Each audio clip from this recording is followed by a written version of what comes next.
Today's episode of Ministry Matters That Matter is at Big Bear Lake in California. You can see the lake behind me. I hope you enjoy our time together.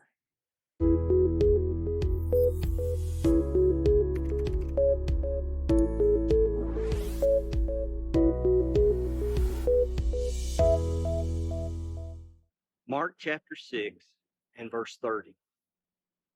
The apostles gathered together with Jesus, and they reported to him all that they had done and taught. He said to them, "Come away by yourselves to a secluded place and rest for a while, for there were many people coming and going, and they did not even have time to eat." They went away in the boat to a secluded place by themselves. What's the backstory of this? Is Jesus is in the heart of his ministry. The apostles or disciples are traveling with him. He sent them out earlier in this chapter in pairs into the various villages. So you're in the aftermath of them going on work trips, small mission trips. You're in the aftermath of the death of John the Immerser. They come back and report what has taken place, and Jesus encourages them to get away for a little while. I don't know what it's like in your ministry for Jesus, but in mine, I stay busy. I travel a lot.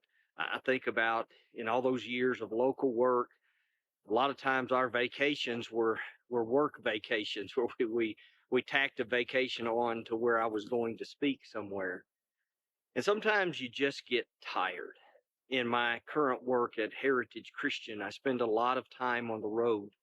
It's very common for me to wake up in the middle of the night and wonder what state, what city, and what country I'm in. My guess is that you have times when you feel the same way, where you're just exhausted. I welcome you today to another episode of Ministry Matters That Matter. I am in California.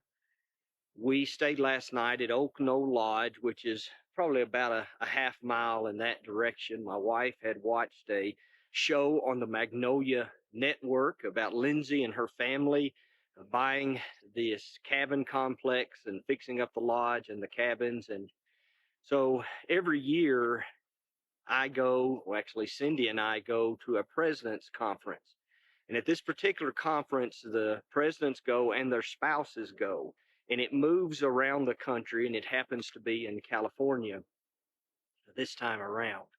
And so Cindy had watched that show on the Magnolia Network, and we decided to come a couple of days early before the conference starts so that we could see a little bit of California. Cindy had never been to California.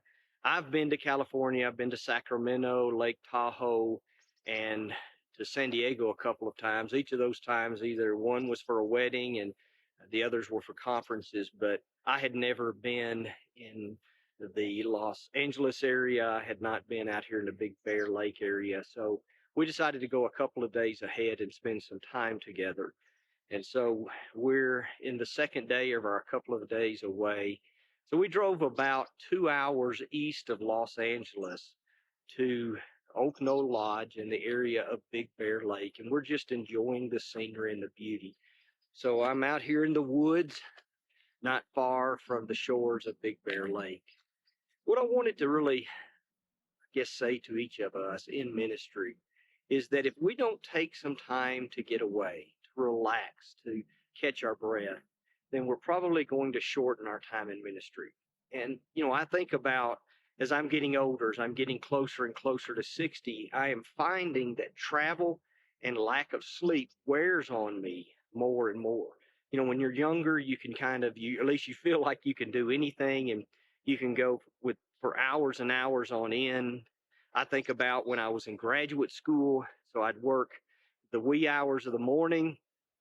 I might run home and take a shower and come right back to work. I remember at one of the congregations I worked at, I kept a pillow in a back closet. If I just got to where I couldn't go anymore, I'd lock the door and I'd lay down and I'd take a 15-minute nap, and then I'd get up and start going again. It was during graduate school that I discovered coffee.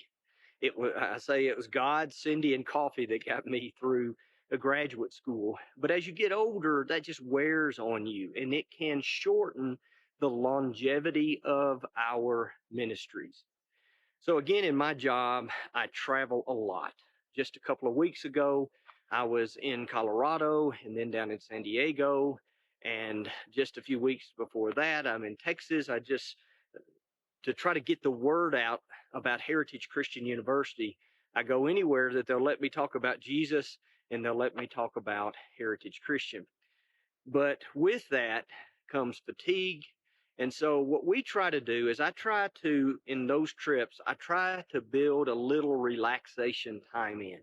I try to find out what are some local landmarks, some unique features of that particular community, and I go visit them. If they've got a little park, I try to go visit that park, even if it's just for a few hours. If they've got a beautiful lake or a beautiful river, somewhere that I can go for walks. I keep a walking stick in the back of my school car so that if I go somewhere and they've got a park or a place I can go for a hike, then I'm going to take off and go for a hike. And even if it's just 30 or 45 minutes, I find that if I just have 30 minutes to walk along the seashore as I'm traveling somewhere, it just transforms the whole trip. Or if I can stay at a hotel that allows me to get up in the morning and read my Bible in a secluded place like this or along the seashore, it just renews me. If I can and take my wife with me, so like on this trip, just coming a couple of days early and just traveling through the mountains and seeing the beauty of the state of California, it renews my soul. It reminds me that we serve a great and awesome God who creates great and beautiful things. So I do believe that as ministers of God, we should have a very strong work ethic, that we should work with all our hearts for God, that we shouldn't let anybody else outwork us. But at the same time, if we don't take some time to get away, if we don't find ways to take a break, then we're not going to be able to serve the Lord long. Or we're going to be so tired and so exhausted that we're not going to be able to serve the Lord well. So one of the things I just want to challenge us to do is in our ministry for God, take some time away, build in some breaks. Continue with our episode, having moved from Oak Knoll Forest to an inlet off of Big Bear Lake. And we're dealing with taking time to regroup and recreate in ministry. There's great value in having hobbies. For me, beekeeping and playing my guitar. I just got me a ukulele so I can have something for when I travel. Maybe it's shooting hoops or running a little bit. Think about what are some hobbies that can help you to regroup and refocus on ministry?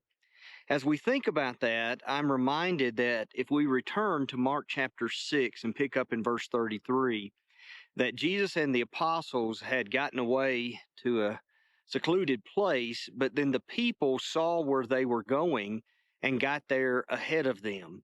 When Jesus saw all the crowds gathered, he had compassion for them because they were like sheep without a shepherd.